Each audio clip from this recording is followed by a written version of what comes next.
नेताओं, विपक्ष के नेताओं का सम्मान करना सीखेगा। आचार्य जी को मैं इस बात का साधुवाद दूंगा कि अब उन्होंने कोई किंतु परंतु स्कोप नहीं छोड़ा ये बताने के लिए कि मूर्खों का सरदार किसको कहा गया है।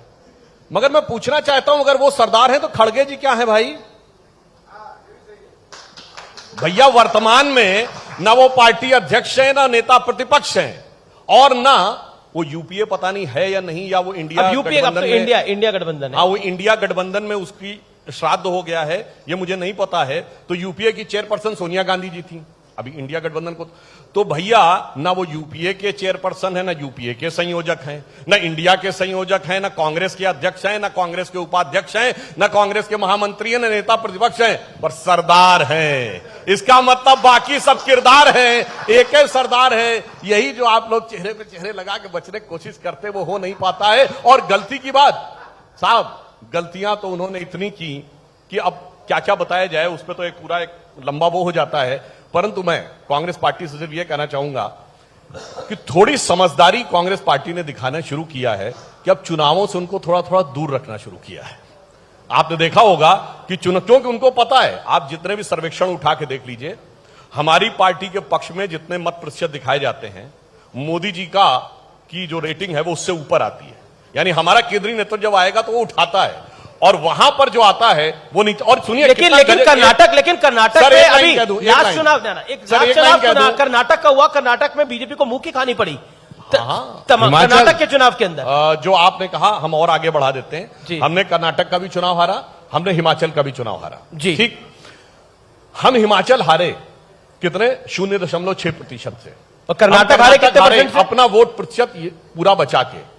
ये होती है वो हार या जीत जिसे कहते हैं कि राजनीति में चलती है। मगर ये जहां हारे, गुजरात, वोट प्रतिशत आधा रह गया, और 32 सीटें ऐसी थी जो सन 47 के बाद से आज तक कभी नहीं हारे, तो वो 16 पे आ गए। इसे डिजास्टर कहते हैं। ये जो यूपी में हारे कि लगभग सारी सीटों पर जमानत जब्त हो गई, उसे तबाही कहते हैं।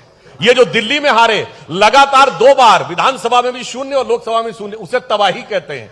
तो जो इनके साथ होता है वो हार नहीं है, वो तबाही का मंजर है। और मजे की बात, मतलब इनके साथ हार एक लाइन सर, हम लोग बचपन में कांग्रेस के अलावा किसी को क्लियर मेजॉरिटी नहीं मिलती थी, और अब ऐसा दिन आया है जब से वो सरदार आया है, उसका किरदार आया है। कांग्रेस एक बार 44 सीट पे, एक बार 52 सीट पे, मतलब टेक्निकली नेता प्रतिपक्ष के लायक नहीं बनाने की स्थिति रह पाई है। इसे तबाही कहते हैं, इसे पराजय नहीं कहते। ठीक है, तो इस तबाही के कारण क्या दिखते हैं आपको? देखिए, एक तो सुधांशु जी बड़े विद्वान प्रवक्ता हैं। मैं भी कहूंगा एक बार ताली बजा दीजिएगा, झूठ को सच, सच को झूठ करने के लिए। ठीक है, अब मैं इनकी बात का एक लाइन में जवाब देता हूं। मैं इनको ये बता रहे थे इतना % हम वहां कम रह गए थे, ये कर दिया था, वो कर दिया। भाई हम कांग्रेस हैं, हम या तो इधर रहते हैं या इधर रहते हैं। या तो हम जीतते हैं तो अंधाधुंध जीतते हैं, और हारते हैं तो उसी तरह हारते हैं। अब बताओ क्या करोगे? राहुल गांधी कांग्रेस के अध्यक्ष, सुनिए ना, राहुल गांधी कांग्रेस के अध्यक्ष बने। राहुल गांधी जी के नेतृत्व में चुनाव हुआ 2018 का। हम राजस्थान जीते, हम मध्य प्रदेश जीते, छत्तीसगढ़ आपसे हमने छीना, और अब हमने आपसे हिमाचल छीना, हमने आपसे कर्नाटक छीना। और आप याद रखना सुधांशु जी, अगर बहुजन समाज पार्टी और समाज पार्टी को आपने डरा धमका के साइड ना किया तो 2024 में भी हम आपसे जीतेंगे। बहुजन समाज पार्टी और समाजवादी पार्टी को डरा कर, वैसे एक लाइन बता दें जी, वो बाकी तो अलग है, वो अपनी सीट भी पिछले 2-3 लोकसभा चुनावों से समाजवादी पार्टी उनके खिलाफ कैंडिडेट नहीं खड़ा करती है, तो वो सपा के रहमो करम पे चुनाव जीत के आते थे। अन्यथा उसका प्रमाण देख लीजिए कि अमेठी संसदीय क्षेत्र में सपा बसपा दोनों, देखिए ना, आ गया ना मामला बिल्कुल ठीक। और इसीलिए आप देखिए उस लोकसभा के अलावा सारी विधानसभा कांग्रेस हारती है, जिला पंचायत, नगर पंचायत सब हारते हैं। मगर एक बात मानना पड़ेगा, जी। उस सरदार की दूरदृष्टि के हम कायल हैं। एक मामले में बुद्धिमानी है, पिछले लोकसभा चुनाव में उन्होंने समझ लिया था कि हम हारने वाले हैं, इतनी दूर की दृष्टि बनाई कि जाके वायनाड पहुंच गए, उसके आगे जा ही नहीं सकते, साथ समुद्र आ जाता। तो इतनी दूरदृष्टि उन्होंने बनाई, इसके लिए हम उनका सम्मान करें। लेकिन नागर साहब, आप बीजेपी की ए टीम है, बे टीम है, या पार्ट टाइम टीम है? लोग तो पता नहीं किस किस को टेलीविजन वाले नहीं, जवाब दीजिए कहते हैं। देखिए, आज सुधांशु जी क्या हो गया है, आप पिछड़ों की बात करके सत्ता में आए, प्रदेशों में आए, देश में आए, माननीय प्रधानमंत्री छाती ठोक के कहते थे मैं पिछड़ा हूं। आज क्या हो गया है? पिछड़ों की बात को अगर कांग्रेस ने गलती करी 65, 68, 70 सालों में सब जानते हैं, लेकिन आज आप जब पिछड़ों की बात आती है तो फिर सबकी जाति हिंदू, सबकी जाति गरीब, सबकी जाति भारतीय, ऐसा क्यों कर रहे हो? पिछड़ों को अगर आज हक मिलने की बात है तो ऐसा क्यों कर रहे हो? इसलिए राजस्थान में पिछड़ों की पूरी वोट हमको मिलेंगी, दलितों की वोट हमको मिलेंगी। पिछली बार हमारे 6 थे, अब की बार 26 आएंगे। हमारे बगैर सरकार ना बीजेपी की बनेगी ना कांग्रेस की बनेगी। जी जवाब। अभी 6 से 26 तक पहुंचे हैं। अच्छा, मैं ये बात बताना चाहता हूं, इन्होंने कहा पिछड़ों की संख्या की बात आज होनी चाहिए गणना। बिल्कुल, ये बताइए गणना रोकी किसने थी? ब्रिटिश टाइम तक तो होती थी जातिगत जनगणना, रोकी किसने थी? 1951 में आजाद भारत की पहली जनगणना हुई तो ये नेहरू जी की सरकार का निर्णय था, और नेहरू जी की सरकार का नहीं, कॉन्स्टिट्यूएंट असेंबली का डिसीजन था, क्योंकि चुनाव 52 में हुए। तो एक बार, अभी 2 दिन पहले तो नेहरू जी का जन्मदिन गुजरा है, तो एक बार कांग्रेस से तो बोल दे नेहरू गलत थे, वो भी नहीं बोलेंगे। या नेहरू बेकार हो गए, अब हमारे लिए दूसरी बात है, तो वो भी नहीं बोलेंगे। काका कालेलकर कमीशन बना पहला बैकवर्ड्स के लिए 1953 में, उसकी रिपोर्ट आ गई 1955 में, 1977 तक लगातार इनकी सरकार रही, 22 साल चुप। मंडल कमीशन बना 1978 में, 1980 में रिपोर्ट आई, तब तक इंदिरा जी की सरकार आ गई, 10 साल चुप। उसके बाद इनके मुंह से जो निकला, कम से कम मैं स्वागत करता हूं कि प्रधानमंत्री जी ने कहा सबसे ज्यादा पिछड़े मंत्री हमारी सरकार के समय में बने। पिछड़ा वर्ग आयोग को संवैधानिक दर्जा हमने किया। ईमानदारी की बात है तो देश में पहला जननायक पिछड़ा प्रधानमंत्री हमने बनाया। वो श्री देवगौड़ा जी की तरह परिस्थिति जन्य सर्कमस्टांसेस में एडजस्टमेंट करके नहीं बना, मोदी जी की तरह जननायक होकर बना। इसलिए मैं कहना चाहता हूं हमने ईमानदारी से आगे बढ़ाया है। और एक लाइन और कह दूं जी, वैसे साहब, एक जमाने में बचपन में नारा सुना था, जात पे ना पात पे, इंदिरा जी की बात पे मोहर लगेगी हाथ पे।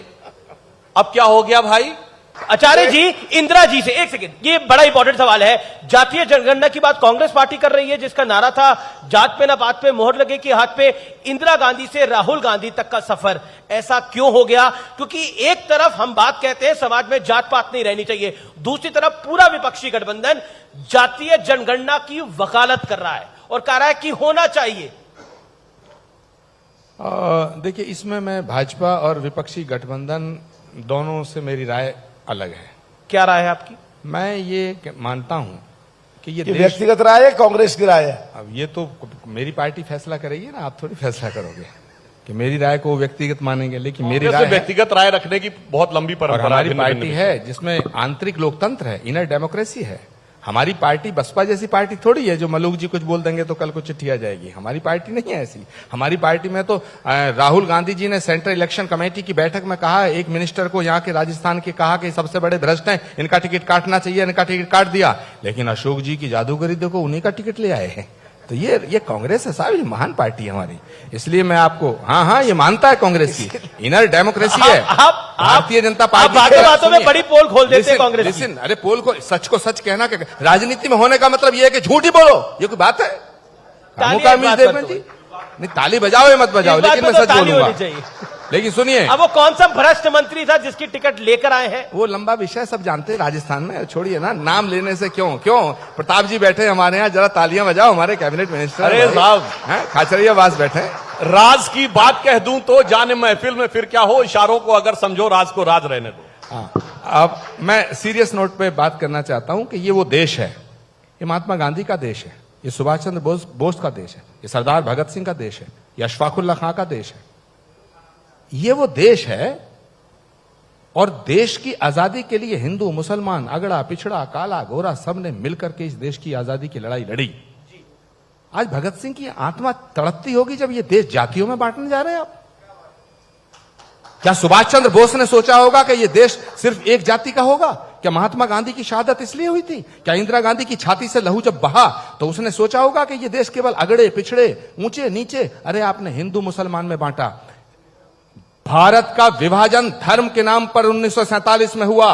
उस विभाजन की विभीषिका का जख्म भारत की आत्मा पर आज तक है।